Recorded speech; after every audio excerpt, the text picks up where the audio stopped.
C'était en 1872 et le soleil brûlant de Tabasco tombait sur Bellevilla, où les rues de terre sont devenues boueuses après chaque pluie, puis durcies comme de la pierre sous la chaleur étouffante. Le marché municipal, un essaim de voix, des bêtes de somme et auvents de tissus sales, étalé comme un organisme vivant respirant un air saturé d'odeurs d'épices, de sueur et viande fraîche. Mais il y avait quelque chose de plus dans ces semaines. Un aigre doux, persistant, qui semblait imprégner les vêtements et les cheveux de ceux qui traversaient la place. Personne ne pouvait préciser son origine. Certains vendeurs ont dit qu'il venait de la rivière Grijalba, qu'il traînait des carcasses d'animaux. D'autres l'attribuaient à un mauvais lot de poissons, mais les rumeurs grandissaient et plus de l'un, il a assuré que l'air sentait la pourriture humaine. Les registres municipaux de ce mois montrent que, malgré le murmure populaire, aucune plainte officielle n'a été déposée. La vie sur le marché, cela a continué avec des femmes échangeant des poulets contre du sucre et des enfants courant pieds nus entre les paniers de bananes. Cependant, parmi le trafic, les yeux se sont tournés avec fréquence au même point. Un petit endroit en bois sombre avec un auvent filiforme et une table pleine de viande accrochée à sec en lanière. Obscurci par le soleil. Thomas Aguilar y travaillait, un nain bouché au visage anguleux et aux mains calleuses qui parlait rarement plus que nécessaire. Votre produit, tasajo fumé, il jouissait d'une popularité parmi les muletiers et les paysans, car il était conservé pendant des semaines sans pourrir. Personne n'a interrogé sa provenance. Dans ce Tabasco du milieu du XIXe siècle, le besoin cela pesait plus que les questions. Un acte notarié daté du 14 avril mentionne l'arrivée d'une cargaison de bétail d'un ranch voisin destiné au boucher du marché. Assez curieusement, le nom d'Aguilar n'apparaît pas sur la liste des acheteurs, bien que ses étagères aient toujours été approvisionnées. Des années plus tard, ce détail serait revu à la loupe.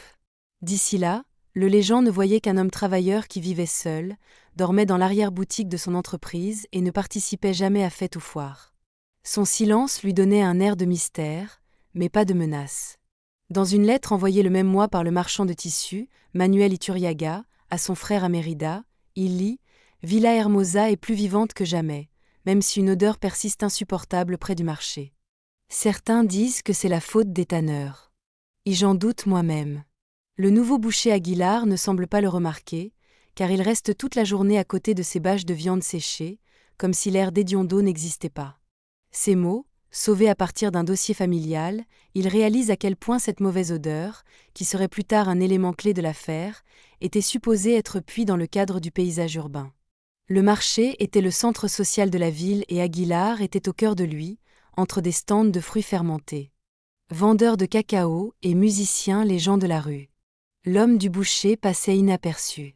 Ses clients étaient principalement des paysans qui, après avoir vendu leurs produits, ont acheté des bandes de tasajo enveloppées dans des feuilles sèches. Personne n'a remarqué l'origine de la viande. Les itinéraires, les approvisionnements étaient confus et le transport du bétail des ranchs éloignés rendait le contrôle difficile. En outre, Tabasco traversait une période d'instabilité politique.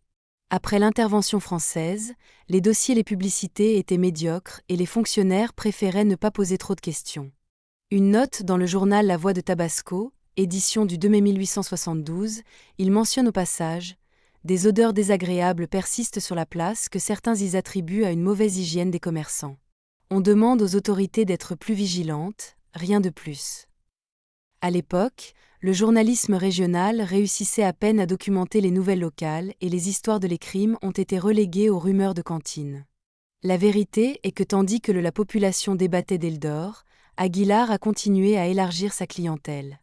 Même les marins qui naviguaient sur le Grijalba achetaient sa viande séchée pour les voyages, convaincus que sa saveur fumée là c'était idéal pour résister à des semaines d'humidité. L'habitation du boucher, attenante aux locaux, n'était guère plus qu'un chambre en adobe avec un lit de couette, une table rustique et une lampe à huile. Sa routine semblait inchangée. Il ouvrait à l'aube, travaillait jusqu'au crépuscule, puis disparaissait derrière un rideau, séparant le magasin de son violet. Les voisins ont à peine entendu sa voix. Cependant, certains enfants de la quartier, ils ont affirmé qu'à la tombée de la nuit, des coups métalliques pouvaient être entendus de l'intérieur. Ces histoires n'allaient pas au-delà des histoires simples. Les adultes ont ri et ont dit qu'Aguilar aiguisait les couteaux même dans son sommeil. Des décennies plus tard, lorsque le cas serait étudié avec soin, les enquêteurs recueilleraient des témoignages de personnes âgées qui se souvenaient d'avoir évité passer devant l'endroit pendant les nuits de peur de ce bruit métallique qui résonnait comme des carillons creux. Mais dans 1872, au plus fort du boom commercial de Villa Hermosa, personne ne faisait attention à ces petits signes. Le marché était encore le cœur battant de la ville et entre les proclamations et les faisant teinter des pièces de monnaie, le boucher Aguilar est resté comme une figure diffuse, presque invisible. L'édor persistant serait la première fissure dans ce voile de normalité, même si personne ne le savait encore. Malgré le murmure à propos de l'édor sur le marché, Thomas Aguilar ne semblait pas affecté. Il s'habillait toujours de la même façon, une chemise en lin jaunâtre, un pantalon retroussé et un tablier en cuir taché de sang séché.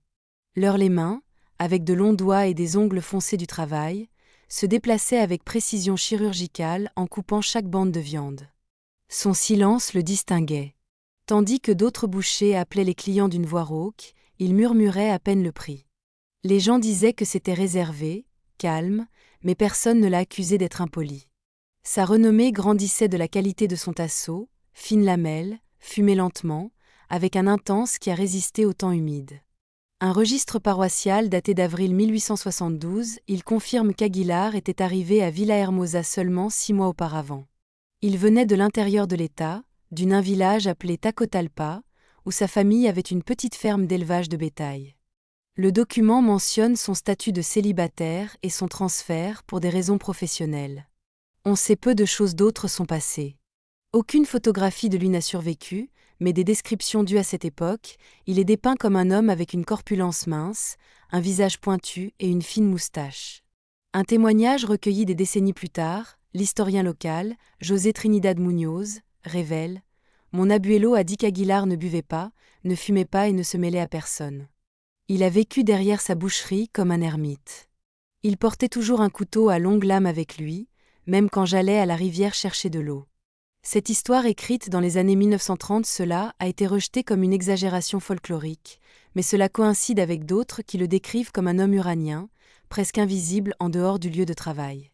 Les voisins de la rue Juarez, où quand ils ont trouvé le marché, ils ont commencé à remarquer certaines habitudes étranges. Aguilar achetait du bois de chauffage en grande quantité, plus qu'il n'en fallait pour sécher la viande, et il a passé de longues heures enfermé dans son arrière-salle. Certaines personnes pensaient qu'il faisait des saucisses ou expérimentait avec de nouvelles formes de conservation, alors que les marchands rivalisaient férocement pour offrir des produits durables dans une région si chaude.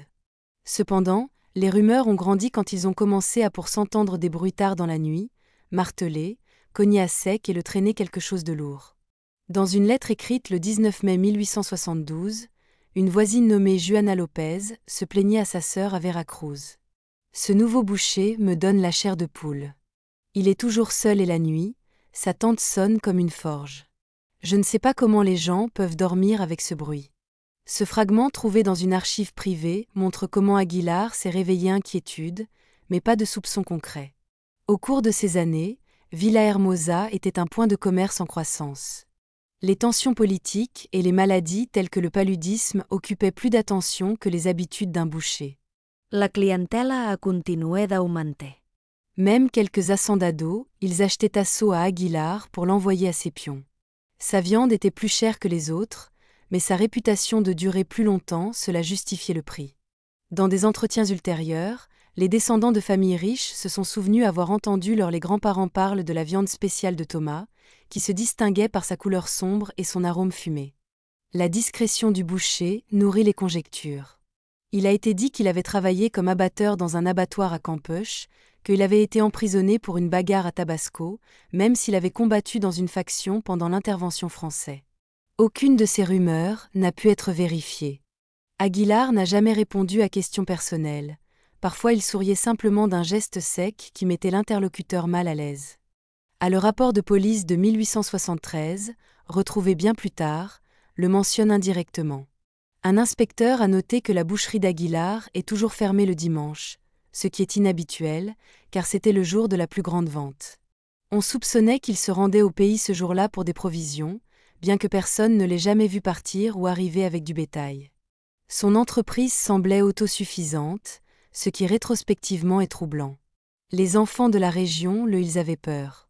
L'un d'eux, interviewé en 1920 déjà un vieil homme, a raconté Ils ont dit que non, vous regarderez leurs yeux parce qu'ils vous ont suivi chez vous. Parfois, quand nous passions en courant, ils nous jetaient des os ou des morceaux de viande. Personne ne voulait être son apprenti. Le boucher n'a jamais embauché d'aide. Il a tout fait tout seul. Couper, sécher, vendre, soyez payé. Son isolement renforçait le sentiment qu'il n'avait besoin de personne.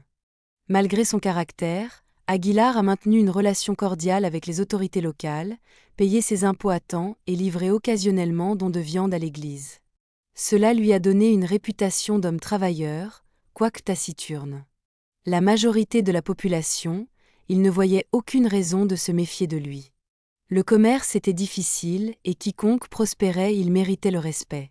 Au cours de l'été 1872, les pluies se sont intensifiées et l'Edor sur le marché, cela a empiré. Les pêcheurs ont juré que cela ne venait pas de la rivière, mais de quelque part à proximité. Un inspecteur de la municipalité a ordonné de vérifier les drains, mais rien d'extraordinaire n'a été trouvé. Les odeurs étaient fréquentes dans le marché du XIXe siècle. Du sang, des viscéras, des animaux morts. Personne n'imaginait ça, cette odeur particulière pourrait être humaine. Malgré le malaise général, Aguilar n'a pas perdu de clients. Vos ventes, ils ont tellement grandi que certains vendeurs concurrents l'accusaient de pratiques déloyales, insinuant qu'il avait des sources les secrets de la viande. Il n'a jamais répondu, il a juste continué à travailler avec les mêmes calmes méticuleux, comme si le monde autour de lui était étranger. La même année, les actes notariés montrent un changement. Aguilar acquit un petit terrain à la périphérie de la villa Hermosa, près d'une mangrove. La terre n'était pas propice à la culture, mais il avait un taudis abandonné. Personne ne comprenait son intérêt pour cet endroit. L'achat est passé inaperçu, un simple fait parmi tant de transactions. Cependant, ce mouvement serait essentiel pour comprendre la portée de leurs activités. Dans les mois suivants, Villa Hermosa a commencé à remarquer un schéma inquiétant qui, à l'époque, passait inaperçu. Journaliers et muletiers de passage, hommes sans famille connue, ils ont commencé à disparaître sans laisser de traces. Fin juin 1872, le registre paroissial a noté l'absence prolongée de 2 serveurs qui travaillaient au chargement du cacao. Personne n'a signalé sont officiellement disparus. Ses compagnons supposaient qu'ils étaient partis pour un autre État à la recherche de travail, comme ils le faisaient se produire. En réalité, ces absences étaient fréquemment répétées, mais les autorités occupées à faire face aux bandits et aux tensions politiques n'ont pas donné suite. Le marché était encore la position de vibrant et Aguilar était florissante. Il n'y avait pas de soupçon direct, bien que certains voisins aient commencé à remarquer que certains mendiants qui dormaient près du Zocalo n'apparaissaient plus. Une chronique de la Voix de Tabasco, datée de juillet, mentionne de manière superficielle. Certains les gens ont cessé de fréquenter la place. On pense qu'ils ont déménagé au bord de la rivière pour de meilleurs documents. Il n'y avait pas recherche. Le peuple, habitué à l'instabilité, a accepté que les gens disparus sans explication. Cependant, des témoignages ultérieurs suggèrent que plusieurs hommes étaient vus pour la dernière fois près de la boucherie d'Aguilar. Dans une interview enregistrée en 1931, un vieil homme nommé Jacinto Riva a raconté « J'avais 12 ans. Je me souviens qu'un grand homme au chapeau cassé a demandé un travail au boucher. Je l'ai vu entrer dans la locale par derrière. Il n'est jamais sorti. Je n'ai rien dit.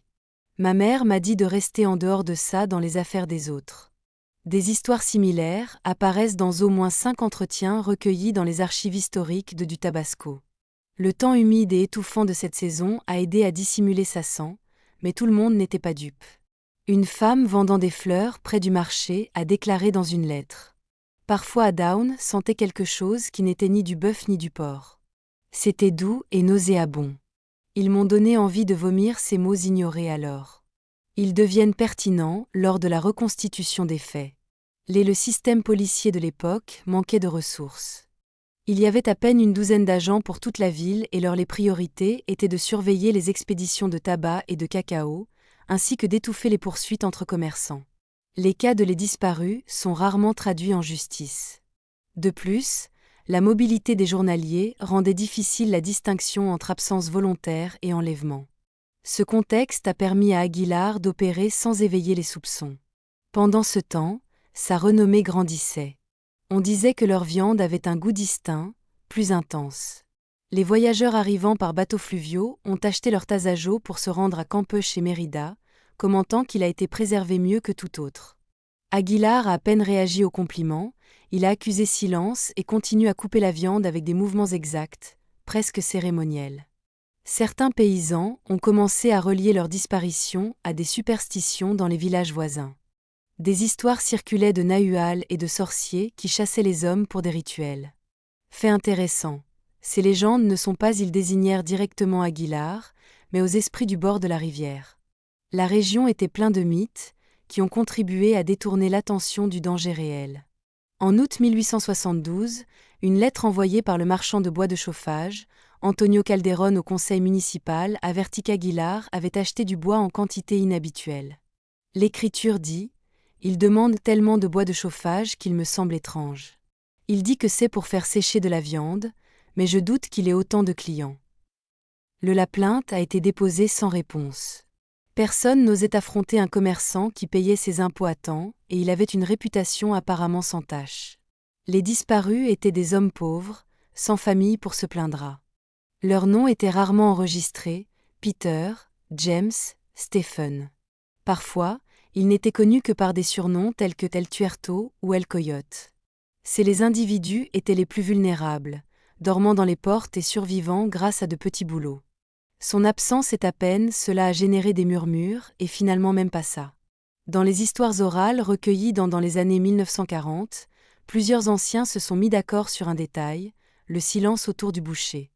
Nous savions tous que quelque chose n'allait pas, a déclaré une femme. Mais personne ne voulait d'ennui. Il regardait avec ses yeux vides et on sentait qu'il était mieux vaut la fermer. Cette peur tacite, alimentée par les superstitions et la méfiance à l'égard des autorités, a créé l'environnement idéal pour que les disparitions passent inaperçues. L'hédor persistait, parfois plus fort par lever de soleil. Les pêcheurs de la rivière ont assuré que cela ne venait pas de l'eau. Une note dans un livre de contes de la Mercado mentionne que certains clients évitaient de passer près du magasin d'Aguilar le matin, bien que pour le plus tard, l'odeur a semblé se dissiper. Ce schéma suggère que le boucher travaillait la nuit, peut-être transformation de la viande en secret. Un document de police daté d'octobre de la même année, retrouvé en 1890, enregistrait une constatation. Restes humains retrouvés sur les rives du Grijalba. Attaque animale possible inconnue. Le rapport ne relie pas la constatation à les disparitions et beaucoup moins avec Aguilar. L'autopsie n'a jamais été pratiquée.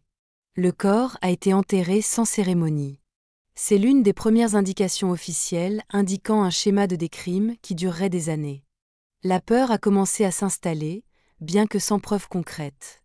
Les voisins ont fermé leurs commerces tôt et les rues de le marché étaient désertes avant minuit.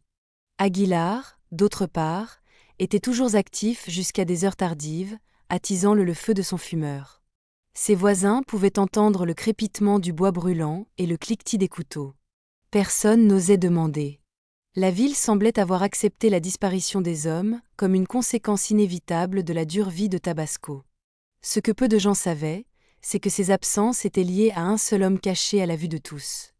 La première indication tangible que quelque chose de sinistre il est né grâce à un objet trouvé par hasard, un carnet de notes de bonnet noir trempé et recouvert de boue qui semblait flotter dans un fossé après une tempête en novembre 1872.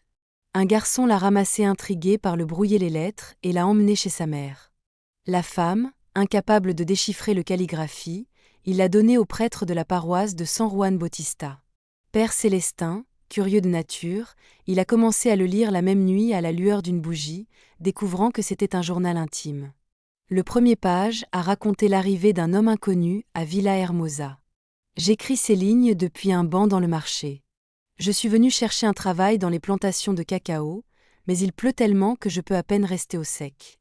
Mon nom est Massia Herrera. Peut-être que ce carnet m'aidera à ne pas devenir fou dans cet endroit très humide. Les annotations suivantes, ils étaient brefs, presque télégraphiques, décrivant la faim et la recherche d'emploi. Massia a déclaré avoir dormi sous les portails d'une boutique fermée, parfois aidé par des marchands qui lui donnaient des restes. Le ton de ses mots ont changé quand il a mentionné Aguilar le boucher. Aujourd'hui, j'ai parlé à un homme mince aux yeux gris. Moi, il a offert un emploi dans son magasin. Il a dit qu'il avait besoin d'aide pour charger du bois de chauffage. Moi, il a donné de la viande séchée, ça a un goût différent, mais ça m'enlève la faim. Ce fragment a causé agitation chez le prêtre, bien qu'à cette époque il l'interprétait comme une simple chronique d'un journalier. Le journal, il a continué à décrire les journées de travail de nuit. Massia a noté qu'Aguilar préférait travailler lorsque la ville je dormais et les journées étaient épuisantes. Nous avons passé toute la nuit près du fumeur. Il a apporté de gros morceaux de viande, mais je n'ai pas vu de bœuf. Nous les coupons en fines lanières et les suspendons. La fumée m'a fait pleurer. C'est les mots, écrits d'une écriture tremblante, montraient de la fatigue et de la perplexité. Un paragraphe particulier troublant a déclaré : Hier soir, il m'a demandé de descendre des sacs du wagon, ils pesaient comme des corps. Je n'ai rien demandé. Il a dit que je ne devrais dire à personne que je travaillais ici. Il a promis de bien me payer. La dernière entrée, datée du 3 novembre, était tachée de quelque chose de sombre. J'ai entendu des bruits étranges dans l'arrière-salle. Ils sont comme des os qui se brisent. Je ne sais pas si je devrais être encore là. Après cela line, le journal se termina brusquement. Le père Célestine a apporté le cahier au lieutenant de la police locale, mais celui-ci, après y avoir jeté un coup d'œil pendant quelques minutes, il considérait le pur drame de clochard. Les documents officiels ne mentionnent pas aucune enquête ouverte liée à Massia Herrera. En fait, il n'y avait même pas de record de son existence au-delà de ces pages. Le carnet a été conservé dans les archives paroissiales, oublié parmi les documents ecclésiastiques. Des décennies plus tard, lorsque cette constatation a été examinée, il a été déterminé que la description du boucher correspondait parfaitement à Aguilar, sa maigreur, ses yeux clairs et son habitude de travailler la nuit.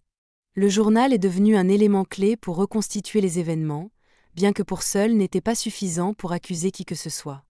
Certains historiens pensent que Mathias a peut être été l'un des premiers victimes documentées d'Aguilar. Dans les témoignages oraux, il est mentionné qu'à cette époque, le boucher a été vu avec un apprenti depuis quelques jours, mais que le jeune homme a soudainement disparu. Personne n'a posé des questions sur lui. Dans un marché où les journaliers étaient jetables, la disparition d'un de plus n'a pas causé alarme. La découverte du journal, cependant, a suscité un certain malaise parmi quelques prêtres et marchands à proximité. Il a été dit que le père Célestine a essayé d'avertir l'autorité supérieure, mais a reçu des pressions pour se taire. Acte de l'évêché de 1873, il mentionne son transfert dans une autre paroisse pour des raisons de santé, bien qu'il n'y ait aucune preuve de maladie. Certains croient qu'il a été renvoyé pour avoir trop insisté sur un problème inconfortable. Le document conservé aujourd'hui dans les archives historiques de Tabasco montre des signes de détérioration, mais les mots sont toujours lus avec clarté. Les taches sombres analysées en 1987, il s'est avéré qu'il s'agissait de sang humain, ce qui donne plus de poids à l'hypothèse, selon laquelle le cahier appartenait à une victime. Le simple fait qu'il ait survécu à plus d'un siècle d'humidité tropicale en fait un élément troublant de preuve matérielle. Le ton du journal exprime une peur croissante. Dans une annotation intermédiaire, Massia écrit « L'homme parle à peine, mais il me regarde comme s'il savait tout ce que je pense. Parfois j'ai l'impression qu'il ne me voit pas comme personne, mais dans le cadre de quelque chose qu'il planifie. » Cette phrase reflète l'aura de froideur qui entourait Aguilar, selon plusieurs contes. Le jeune homme semblait pris entre le besoin d'emploi et le sentiment de danger. Personne n'a jamais revu Mathias. Leur description du travail de nuit et du transport de sacs lourds suggère qu'Aguilar exploitait un réseau plus complexe qu'on ne le pensait auparavant, peut-être avec des cachettes à l'extérieur du marché. Ce détail coïncide avec l'achat de la parcelle à la périphérie de la ville la même année, ce qui indique qu'il disposait déjà d'une infrastructure pour transformer la viande à l'abri des regards du public. La découverte du journal marque le premier moment documenté où les soupçons ont peut-être inversé le cours de l'histoire. Si quelqu'un avait pris ces paroles au sérieux, peut-être les disparitions il se serait arrêté plus tôt. Mais en 1872, dans une ville pleine de problèmes politiquement et économiquement, la vie d'un sans-abri n'avait aucun poids. La preuve a été enterrée et Aguilar a continué avec son routine sous le même édor qui imprégnait l'air du marché. Le carnage de Aguilar avait un secret que peu de gens soupçonnaient. Une pièce cachée derrière un mur de planches noirci par la fumée. L'existence de cette pièce a été découverte des années plus tard, mais sa construction remonte à l'époque de 1872, lorsque le boucher passait des nuits, vous travailliez tous derrière le rideau de votre local. Les voisins savaient qu'Aguilar vivait dans le magasin, mais personne n'imaginait que derrière le comptoir et les piles de viande séchée, il y avait un espace scellé auquel lui seul avait accès. L'entrée, elle était déguisée. Une porte étroite, couverte de sacs de farine et de caisses vides qui laissaient place à un couloir de à peine 1 mètre de large. À l'intérieur, il y avait une atmosphère suffocante, imprégnée de fumée et graisse rance. Les murs étaient recouverts de bois non traité et au centre pendaient des crochets métalliques attachés aux poutres renforcées. Non seulement la viande y était fumée, mais il y avait des signes que des corps étaient également découpés. Un rapport préparé en 1893 par l'inspecteur de police, Hilario Castanda, sur la base d'entretiens avec des témoins survivants, décrit le scène qu'ils ont trouvé lorsque cette pièce a finalement été accédée. À l'arrière de la maison d'Aguilar, il y avait un enceinte fermée d'environ 3 mètres sur 4. Il contenait des outils de boucherie, chaînes rouillées et anciennes taches de sang humain. L'odeur a persisté malgré le temps s'est écoulé. Le document a été classé comme matériel sensible et pendant des décennies, il est resté caché. Les voisins de la rue Juarez se souvenaient d'avoir entendu des bruits étranges venant de la boucherie. Ce n'étaient pas de simples coups de couteau, mais des traînées métalliques et martelages prolongés. Un vieil homme interviewé en 1925, il a raconté. Des cris étouffés pouvaient être entendus la nuit, mais personne ne voulait le confirmer. Certains ont dit qu'ils étaient des ivrognes qui se battaient près de la rivière, d'autres qu'Aguilar était fou et se parlait à lui-même. Les lapeurs du boucher étaient tacites, jamais déclarées. La conception de cette pièce, cela suggère de planifier. Aguilar avait renforcé les murs avec des bois épais pour isoler le son et avait un système de ventilation rudimentaire a été installé qui canalisait la fumée vers le plafond, cachant toute trace. Ceci explique pourquoi, malgré l'agitation constante, personne n'a réussi à identifier un point d'origine exact. L'arrière-salle était son atelier privé, où personne d'autre n'entrait. L'arrière-salle également abritait une longue table de construction solide, recouverte de marques de couteaux et coupures profondes. Sur celui-ci ont été trouvés des restes incrustés dans les crevasses, preuve que non seulement les animaux y étaient traités. L'inspecteur Castanda a décrit la découverte comme la plus répugnante de sa carrière. Bien qu'à cette époque Aguilar n'était plus en vie pour subir son procès. L'affaire a été classée avec une conclusion vague. Activité criminelle indéterminée. Certains des documents suggèrent qu'Aguilar a gardé ses propres archives, peut-être un livre de comptes ou une liste de clients, mais il n'a jamais été retrouvé. Cela a alimenté les théories sur un éventuel réseau d'acheteurs intéressés par votre produit. Si vous vendiez de la viande humaine, vos clients le savaient-ils ou l'ont-ils simplement consommé sans le soupçonner? Le mystère persiste. La découverte de l'arrière-salle a également révélé un autre indice troublant. Dans un coin, il y avait une pile de vêtements déchirés et de vieux chapeaux. Les chercheurs ont compté au moins une douzaine de pièces, aucune d'entre elles n'était enregistrée comme personne disparue. Les vêtements étaient couverts de graisse et de taches sombres. Cela a renforcé l'idée que les victimes étaient des vagabonds ou des journaliers pas de nom, des personnes dont l'absence n'a jamais été signalée. Dans les interviews plus tard, certains voisins se sont souvenus avoir vu Aguilar traîner de lourds sacs à l'arrière du local. Une femme a raconté « Nous pensions que c'était des os de bœuf pour les chiens, parce que ça sentait toujours mauvais, mais parfois quand le vent soufflait, l'odeur était différente, plus doux. » Ce détail coïncide avec les observations médicales modernes décrivant l'odeur moderna caractéristique de la chair humaine en décomposition. Le 4e secret est devenu un symbole d'indifférence sociale de l'époque. Villa Hermosa, en pleine croissance commerciale, avait ignoré les signes évidents. Le boucher qui n'a jamais reçu de bétail, le hédor qui imprégnait la place, les hommes qui disparaissaient sans laisser de traces. Le fait qu'Aguilar ait opéré in plain sight for years montre à quel point la peur et la routine peuvent dissimuler l'horreur. Un chroniqueur de au début du XXe siècle, il a écrit sur la boucherie abandonnée. Le magasin de Aguilar est resté fermé pendant des années comme si personne ne voulait la toucher. Les enfants, ils évitaient de jouer à proximité. Ils ont dit que les esprits des morts jetaient un coup d'œil par les fentes. Bien que ces histoires ont un ton légendaire, elles reflètent l'impact laissé par la découverte de la pièce cachée. La reconstitution des faits montre qu'Aguilar n'agissait pas de manière impulsive. Son entreprise était conçue pour cacher un système méticuleux. Attirer des hommes affamés avec des promesses de travail, il a discrètement disparu et a transformé sa viande pour la vendre sous le nom de Tasso. L'arrière-salle l'épicentre de cette opération. Malgré tout, pendant des années, personne n'a osé l'accuser. Les autorités, complaisantes ou indifférentes, ont préféré ignorer les rumeurs. Cela a permis à la boucherie de fonctionner comme une usine de la mort à quelques mètres de la place centrale. La découverte de restes humains près de la rivière Grijalba est passée presque inaperçue à l'époque, mais aujourd'hui elle constitue une pièce clé dans la reconstruction des crimes d'Aguilar. Le 21 décembre 1872, un agriculteur du nom de Benito Acosta a rapporté avoir vu des os enchevêtrés parmi les racines de la mangrove pendant la pêche. Il a apporté la trouvaille au poste de police le plus proche, où le sergent responsable a pris note sans enthousiasme. À un bref rapport retrouvé des décennies plus tard dans les archives de l'État d'écrit, ils ont collecté des fragments d'os et des débris tissulaires. L'odeur était forte, possible attaque de la faune. Nous procédons à l'enterrement immédiat. Il n'y a pas eu d'enquête plus approfondie.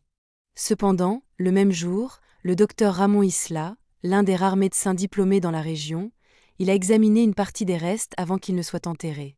Son rapport, rédigé dans un feuille jaunie et miraculeusement conservé dans les archives municipales, elle offre des détails révélateurs. Les coupes dans les os, il présente une précision inhabituelle, faite avec un instrument tranchant et une force contrôlée. Je ne sais pas, il apprécie les dommages causés aux animaux, sauf exposition supplémentaire, je soupçonne, intervention humaine. Ce constat n'est jamais parvenu aux instances judiciaires. La police, manquant de ressources et craignant de déclencher la panique, a rejeté leurs conclusions. Le docteur Isla était connu pour sa minutie. Son rapport comprenait dessin des fractures, notant que certaines côtes avaient été séparées avec une précision chirurgicale. Il a écrit « Le motif indique des connaissances anatomiques de base, probablement acquises par le commerce. Ce commentaire a du sens et on considère qu'Aguilar, en tant que boucher expérimenté, maîtrisait les techniques de coupe. Les restes ont été enterrés dans une fosse commune, sans cérémonie ni registre détaillé. Pour la paysannerie, il n'y avait rien d'extraordinaire dans la découverte. La jungle et les rivières servaient à ramener les corps des noyés, victimes de la fièvre jaune ou de conflits armés. La région a été marquée par la violence et la pauvreté. Un squelette de Plunon a déclenché l'alarme. Cette attitude a permis à Aguilar de continuer à opérer en toute impunité.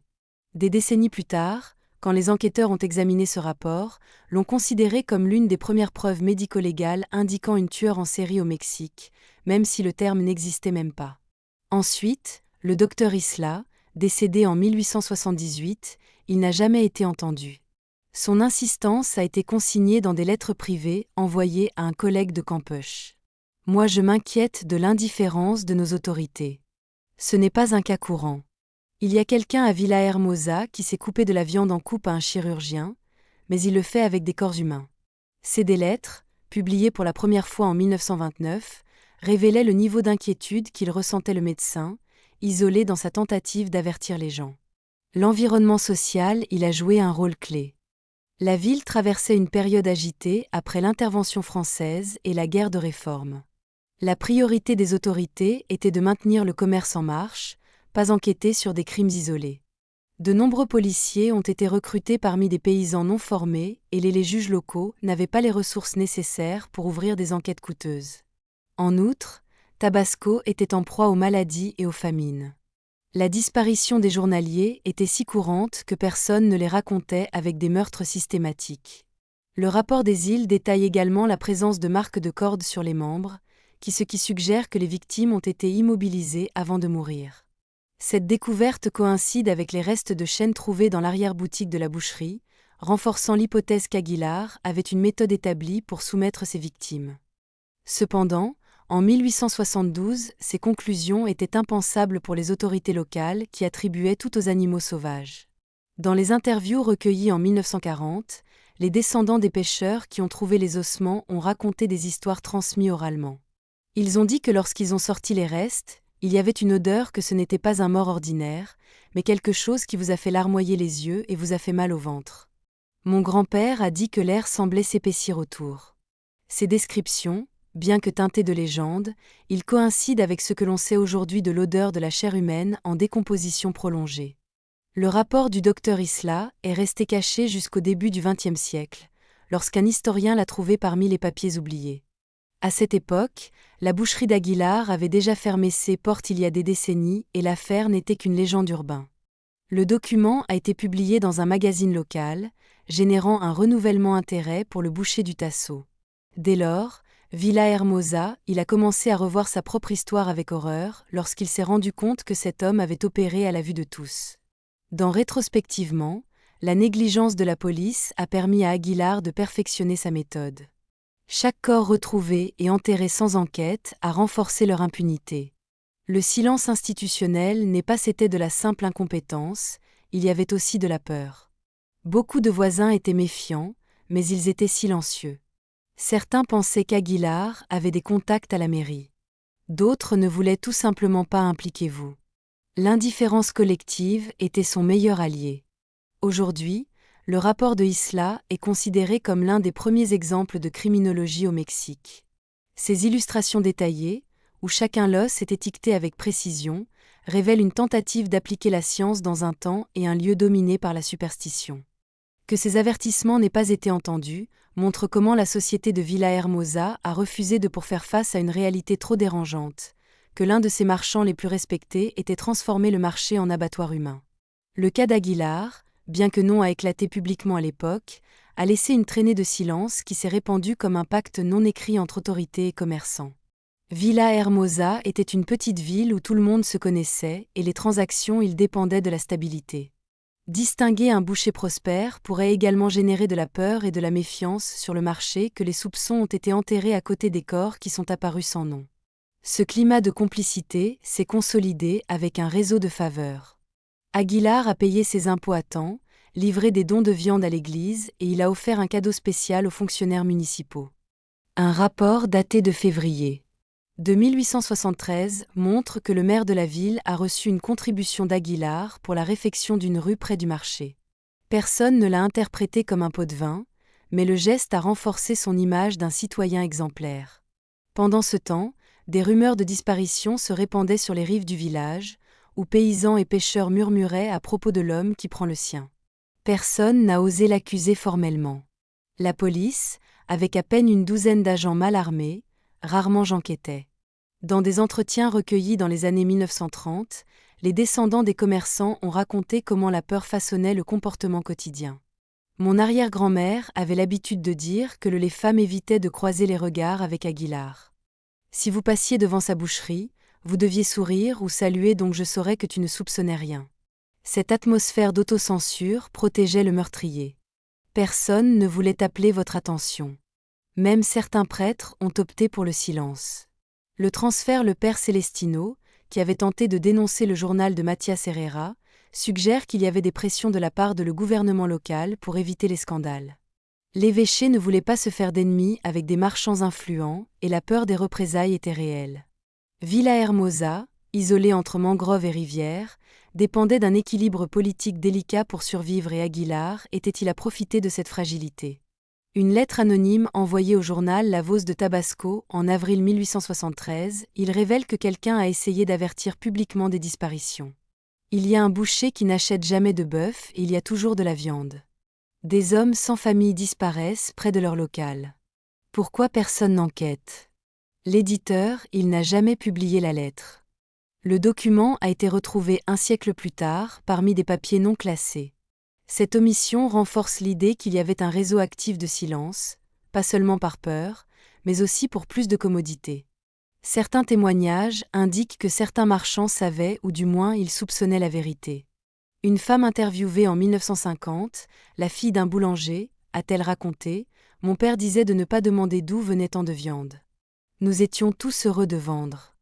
Il avait l'habitude de dire que le silence était la meilleure politique de la vie. » Ce genre de complicité indirecte, il a transformé le marché en une scène où l'horreur coexistait avec la routine. La croissance économique du peuple, il a également joué en faveur d'Aguilar. Au cours de ces années, Villahermosa est devenue une point clé pour le commerce fluvial. Les navires transportaient du cacao, du bois beau et gagné. Le flux constant de voyageurs et de journaliers a facilité la disparition de personnes sans que personne ne s'en aperçoive. Pour les autorités, Il est plus facile de blâmer les dangers de la jungle que de reconnaître la possibilité qu'un tueur en série opère au milieu urbain. Un modèle peut être vu dans les documents municipaux de 1874. La police disparition enregistrée comme abandon volontaire si la victime n'avait pas de famille proche pour réclamer son absence. Cette pratique a effectivement légalisé l'invisibilité des pauvres. Aguilar a sélectionné ses victimes avec précision, hommes célibataires, nouveaux arrivants, sans réseau de soutien. Le système, cela lui a facilité la tâche. Quelques personnes âgées interrogées dans les années 1970, ils se souvenaient que même des décennies plus tard, leurs parents leur racontaient des histoires sur la viande sucrée d'Aguilar. Ils ont dit que les acheteurs réguliers avaient remarqué un goût différent, mais l'attribuaient à leur méthode de fumer. D'autres se sont souvenus avoir vu le boucher livrer des colis emballés dans des feuilles de bananier à fonctionnaires et soldats, qui les recevaient sans payer. Cet échange suggère qu'Aguilar cultivait des relations stratégiques pour se protéger. La peur, combinée aux intérêts économiques, a créé une culture du silence. Les commerçants, les autorités et même les religieux ont opté pour avoir détourné le regard, permettant à Aguilar de continuer son œuvre macabre. Sa boucherie, située dans l'une des rues les plus fréquentées, fonctionnait comme une façade respectable. Derrière sa Kunte cachait un atelier de la mort. Au fil du temps, la rumeur il est devenu une légende. Certains l'appelaient le sorcier du Tasso, convaincus qu'il avait des alliances avec les esprits. Ces croyances ont renforcé la peur. Affronter Aguilar n'était pas seulement dangereux physiquement, mais aussi spirituellement. Ainsi l'homme est devenu un mythe vivant protégé par la terreur collective. Ce pacte de silence est-il a tenu bon jusqu'à ce qu'un événement inattendu brise l'équilibre. Ce n'étaient pas les autorités locales ou les plaintes de voisins qui ont causé la fin d'Aguilar. C'était un événement extérieur, poussé par des forces sur lesquelles il n'avait aucun contrôle, ce qui a finalement ouvert les portes de sa boucherie et révélé ce qu'il se cachait dans son ombre. La chute d'Aguilar n'était pas le produit de soupçons locaux, mais d'une coïncidence qui a troublé l'ordre établi. En mars 1874, un détachement de soldats est arrivé à Villahermosa pour renforcer la sécurité face aux rumeurs de bandits sur les routes. Le capitaine responsable, un homme du nom d'Aurelio Montoya, a ordonné des inspections de routine sur les marchés et les entrepôts, à la recherche de contrebande et d'armes. Son arrivée a brisé la routine du village.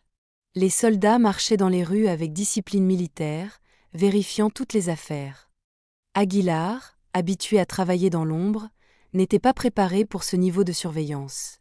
Un rapport militaire trouvé dans les archives du secrétaire à la guerre, daté du 16 mars 1874, il détaille l'opération. Il a procédé à inspection des locaux alimentaires. Un établissement de viande sur la rue Juarez a attiré l'attention à cause de laideur. Il y a demandé un accès complet. Aguilar a d'abord refusé d'autoriser la fouille. Il a soutenu que le carnage a été fermé pour nettoyage, ce qui a suscité plus de soupçons. Les soldats, autorisés à piller des propriétés, ils sont entrés par effraction. Des témoins rapportent que l'air à l'intérieur des locaux était suffocant, saturé de fumée et d'une douce odeur qui a fait vomir l'un des soldats. Alors que nous avançons vers la chambre arrière, ils ont découvert le couloir caché. Le capitaine Montoya a décrit la scène dans un rapport officiel.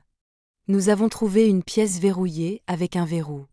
Après l'avoir forcée, nous avons trouvé un espace plein de crochets, de chaînes et restes en état de putréfaction. Il y avait viande séchée suspendue, impossible de distinguer si elle est animale ou humaine. L'odeur était insupportable. L'un des soldats a déclaré des années plus tard qu'il n'oublierait jamais ce qu'il avait vu. Il y avait des crânes entassés dans un coin, des os qui pendaient comme s'ils étaient des trophées. Les murs étaient tachés. C'était un abattoir, mais pas d'animaux.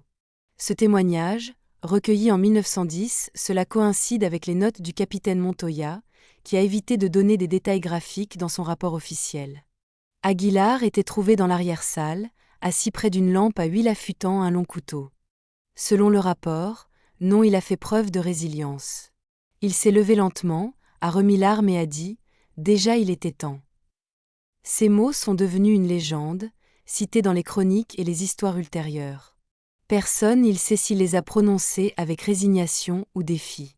Il a été immédiatement arrêté et emmené dans une cellule improvisée de la caserne militaire. Les rumeurs se sont répandues dans la ville comme une traînée de poudre. La population, qui avait vécu sous des soupçons diffus, était confrontée pour la première fois à des preuves concrètes de la crime. Cependant, la peur persistait. Marchands fermés très tôt, leurs commerces et les rues ont été laissés vides. On disait que les esprits des morts hantaient les boucheries. Certains voisins ont affirmé avoir entendu des cris lorsque le vent a frappé les fenêtres des locaux fermés. L'enquête militaire a été brève et secrète.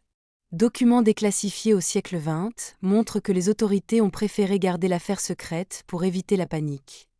Les restes, ils ont été enterrés dans des fosses communes non marquées. Il n'y a pas eu de procès public. Aguilar a été exécuté en secret quelques semaines après son arrestation, selon un dossier daté du 9 avril 1874. Le document ne mentionne que la phrase terminée. Il n'y a pas de document officiel de où son corps a été enterré. Les soldats qui ont participé à l'opération ont subi des séquelles. En lettres envoyées à leur famille, ils ont décrit des cauchemars récurrents et des odeurs qui semblaient imprégner leurs vêtements. L'un des ils ont écrit « Peu importe combien je lave, l'odeur est toujours sur ma peau. Rêve avec des crochets suspendus au plafond et de la viande qui ne devrait pas exister. » Ces confessions privées ont renforcé l'aura de l'affaire. Après l'exécution d'Aguilar, la boucherie est restée fermée. Personne ne voulait occuper la place.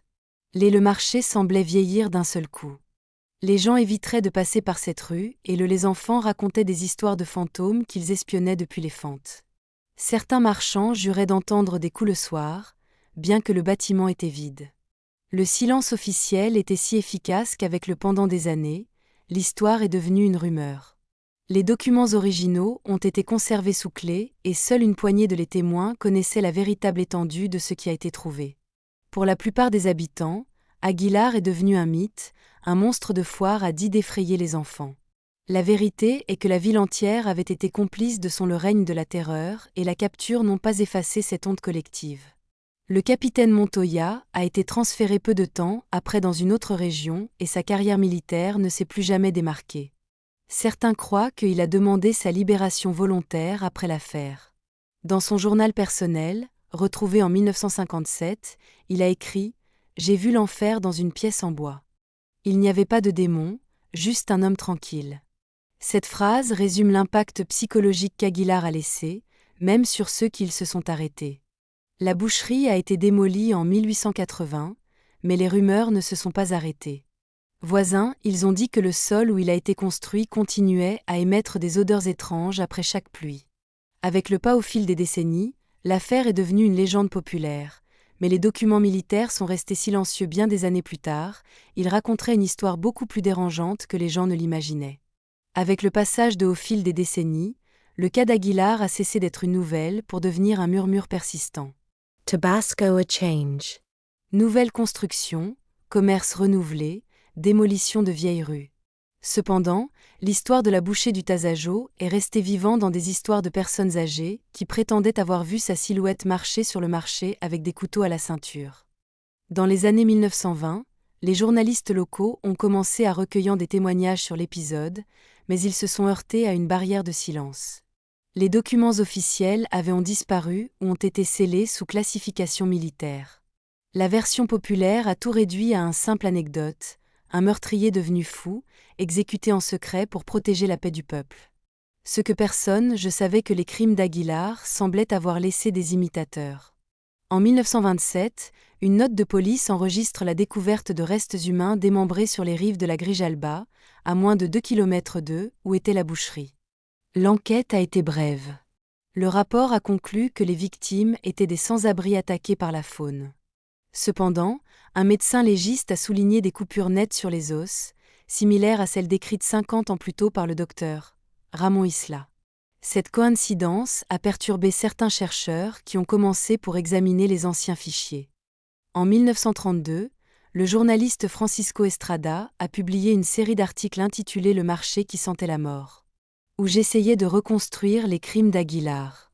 Il a voyagé dans des rancherias et des villes riveraines, interviewant des descendants des témoins.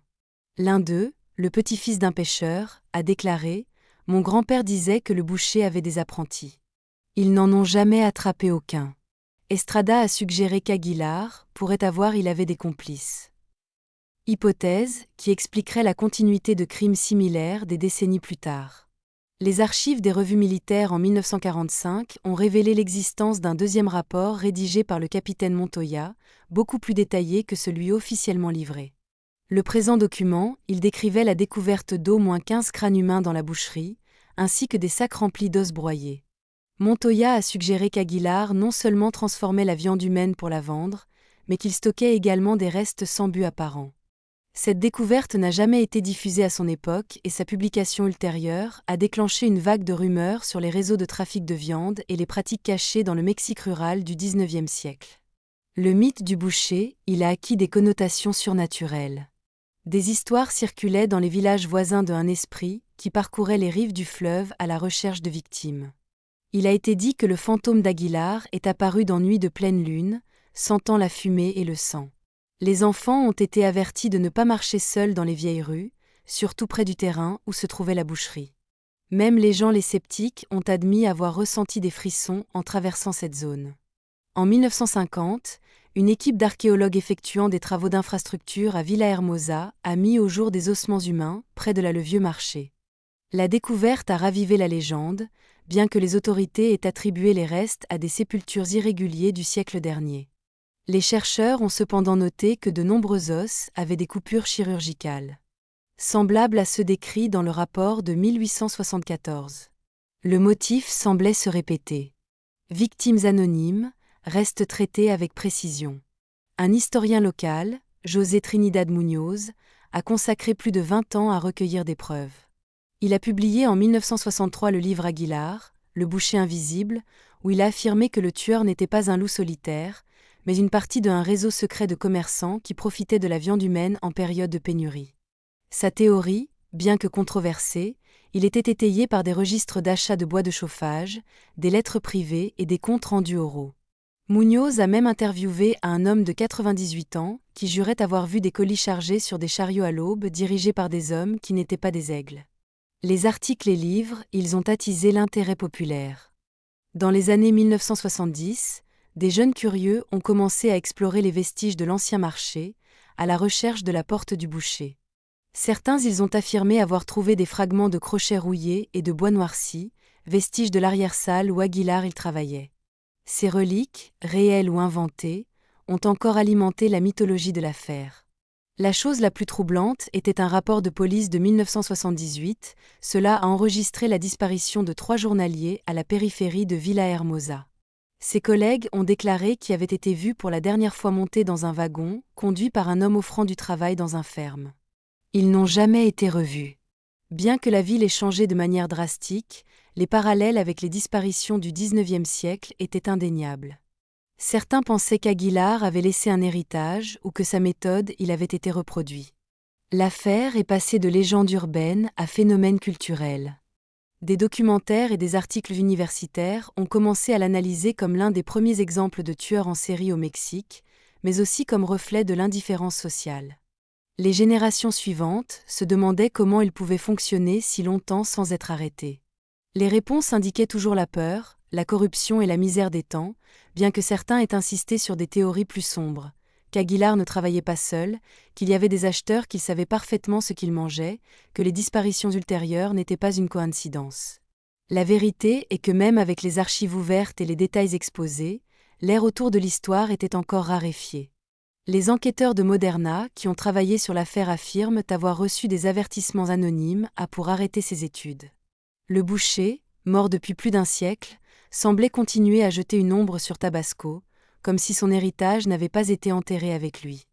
Plus d'1 siècle après l'exécution secrète de Thomas Aguilar, l'affaire est toujours en vie, pas comme simple légende, mais comme une plaie ouverte dans la mémoire de Villahermosa. En 2019, le chercheur indépendant Ernesto Salazar a décidé de rassembler tous les documents connus sur le boucher du Tazajo. Ce qui a commencé comme un projet académique s'est transformé en obsession. Il a passé des mois à réviser archives d'État, paroissiales et militaires, se rendant à Rancheria pour interviewer les anciens qui avaient encore des histoires transmises par leurs grands-parents. Chaque pièce que j'ai trouvée semblait confirmer que l'histoire officielle était incomplète. Trop de documents perdus, trop de noms supprimés les records, trop de coïncidences avec des disparitions récentes. Dans son journal personnel, Salazar a écrit « Le dossier d'Aguilar n'est pas seulement l'histoire d'un meurtrier, c'est un miroir de l'impunité. Il y a des pages arrachées, rapports falsifiés et témoins disparus. Ce n'est pas une simple curiosité historique, c'est un réseau qui est toujours vivant. » Ces notes, partiellement publiées en 2021, décrivent un réseau des silences qui traverse les générations. L'une de ces découvertes les plus troublantes, c'était un ancien plan du marché de la Villa Herrera qui montre des tunnels de drainage reliés directement au l'arrière-boutique d'Aguilar.